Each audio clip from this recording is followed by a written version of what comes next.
the governor of Rivers State has failed in his duty, in his oath of office, to present the appropriation bill to the Rivers State House of Assembly.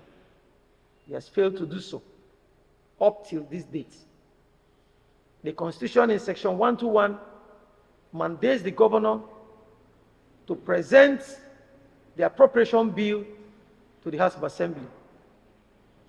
In Section 122, the Constitution gives a window for the governor to spend in the event that there is no appropriation law, but limits that window to 6 months.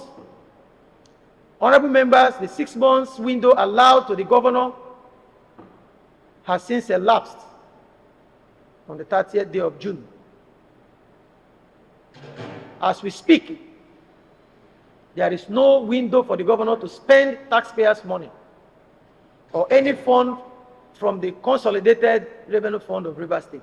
So, our committee is saying that since the court have taken that position, this House will inform the governor on all the infractions on the Constitution, judgment of the Court of Appeal, judgment of the High Court that he is doing against non-laws in the state.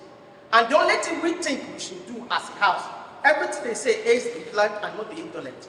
This House should write and draw his attention to these judgments that are currently before us and notify him of the fact that he cannot do anything outside this House, which is led by him, and that the Omotosho's judgment ordered him, the governor, to go and represent the budget